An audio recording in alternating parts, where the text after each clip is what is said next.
Happy December and welcome to Let's Have Coffee. So I did a thing. Let me know if it brings a chuckle to your face, because I am very much hoping it brings a chuckle to some people in my family as we gather for the holidays. I was just listening to a little vlog by Seth Perler about some really practical ways to set this holiday season up for success with their family. Particularly, he focuses in on helping people with ADHD and executive functioning struggles. Some people call this group of people 2E, twice exceptional. I went to a virtual conference he put together. A great resource. Send me a message if you would like a copy of my notes from that, and it's got tons of links and stuff. I just thought it was really encouraging, and hopefully it can be encouraging to you.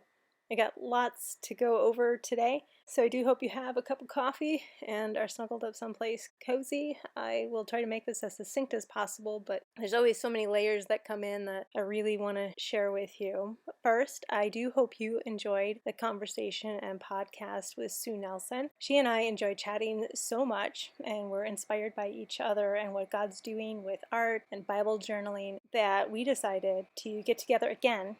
And we are going to be recording this month, and at the end of January we're going to have a free workshop and do some Bible journaling and make some little cards, a little affirmation for the coming year for each of you. So I hope that you will join us in on that. I will make sure to announce it as soon as it's available for sign up. So that's super fun. That's Sue Nelson. And then the next podcast is Marjolaine Walker.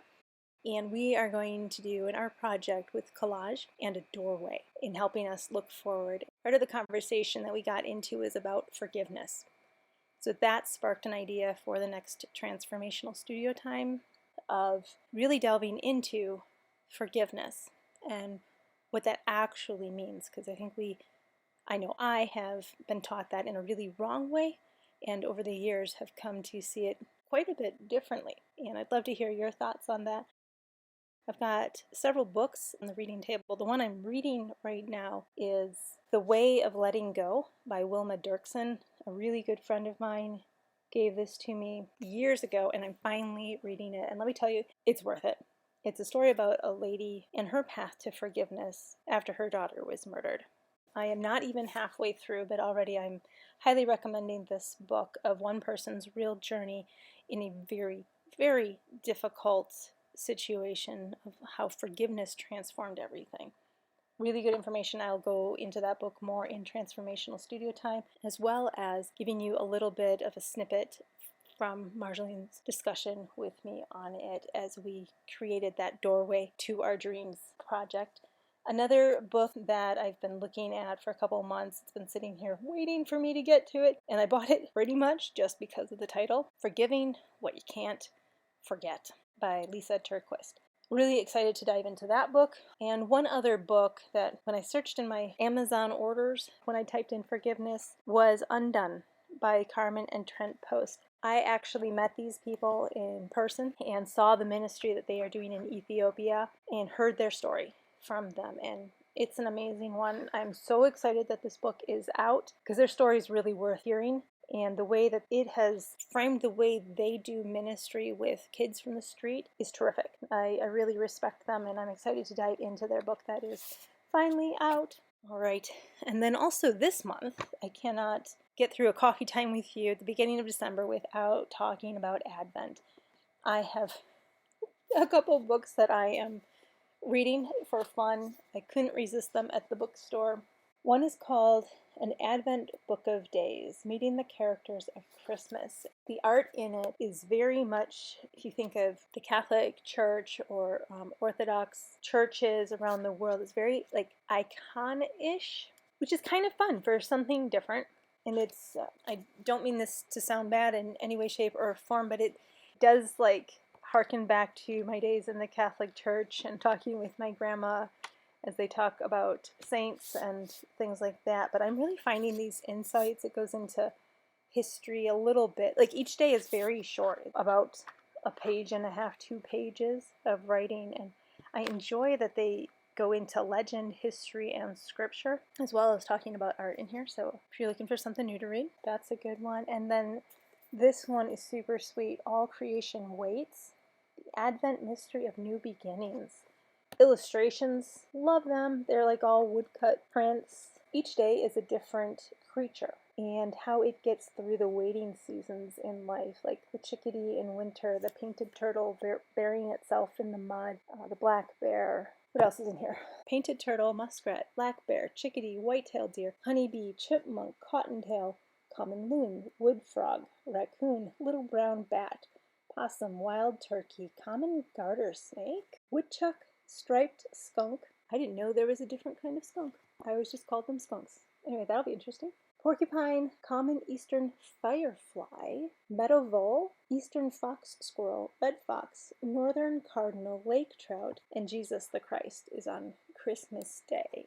I'm really enjoying it. Just thinking of it a different way, it reminds me of some books that my mom has that I have yet to read. They're character sketches. They're books filled with these beautiful illustrations, and from my understanding, as the artist or the scientist observed these animals, he talks about the characteristics of Christ that he learned by studying the animals, and I just love that.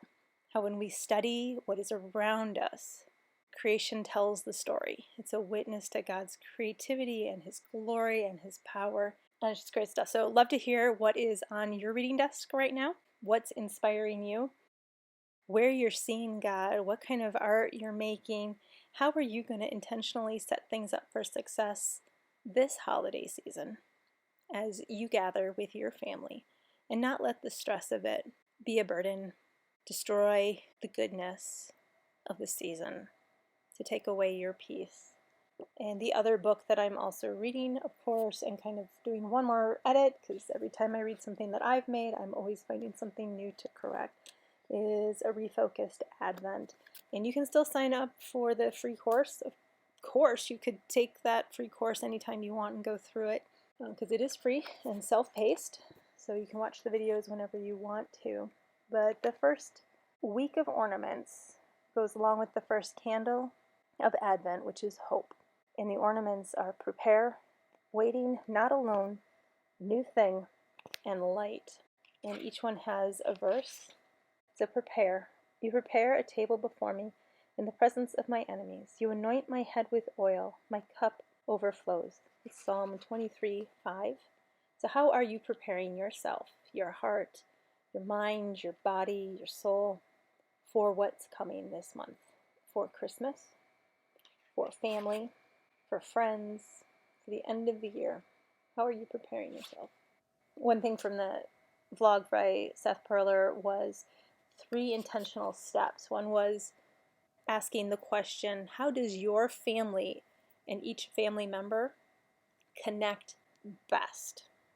So baking, dancing, quiet, activity. How do each of you connect with each other best? And write that down.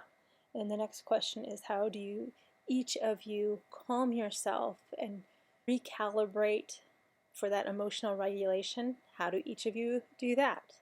Time with people, exercise, food, time with animals, time alone, writing, sleeping. What are those things that set you up to regain your calm and be able to self-regulate yourself when the schedule's all kittywampus and the food's different and etc.? Write those things down. Then intentionally sit down with your calendar and write those things on your calendar so that you make sure to get those in the midst of schedules going all over the place. And you can also do that thinking forward to the year ahead. The next ornament, the second day in A Refocused Advent, is waiting. For now we see only reflection, as in a mirror. Then we shall see face to face. Now I know in part. Then I shall know fully, even as I am fully known. 1 Corinthians 13:12. The next ornament is not alone. God met me more than halfway. He freed me from my anxious fears. Look at him. Give him your warmest smile. Never hide your feelings from him. When I was desperate, I called out, and God got me out of a tight spot. God's angel sets up a circle of protection around us while we pray. Open your mouth and taste. Open your eyes and see how good God is. Blessed are you who run to him. Psalm 34, 4 through 8. A new thing.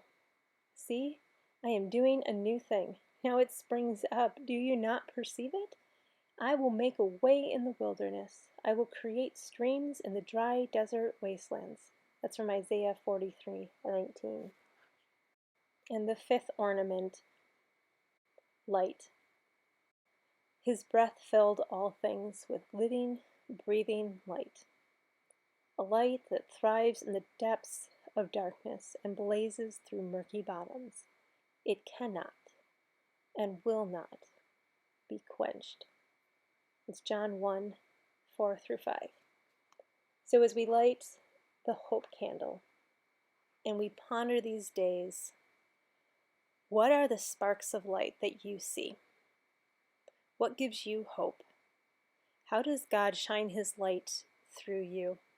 There's a song, and I'm going to have to find it so I can link it in today's write-up, about how God shines through the broken places in us. Now, I don't mean that God intentionally breaks us, although there is the book by Watchman Nee about the breaking of the outer man so that the inner man can shine forth and live fully. It's a very interesting concept. If you ever want to go through that book, I have a lot of ideas after reading it. I'd love to do like a creative book study of that one. If anybody's interested, let me know. So moving forward, light in darkness. One thing is, the light in our winter days is getting smaller.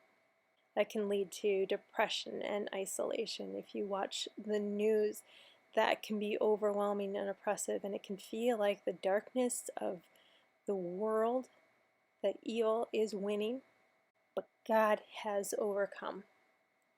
We are on the side of light and truth, and one really cool thing about light is that it shines brightest in the darkness. So as you feel the daylight ebbing away, as you feel darkness in all sorts of different ways surrounding you, and for some of you, I'm sure going to family gatherings during the holidays is like entering a dark, dark place. But God has put you there as one of his lights. How can you bring hope and light to those dark places? How can you begin to see others differently, yourself differently? How can you begin to seek God in these places that seem so dark? Look for the little sparks of light and let those give you hope. I'm excited about our transformational studio time and the Digging Deeper podcast coming up with helping you look at your dreams, what blocks you from them, and how can you get to the other side of that door. Merry Christmas, everybody. Happy Advent, happy December.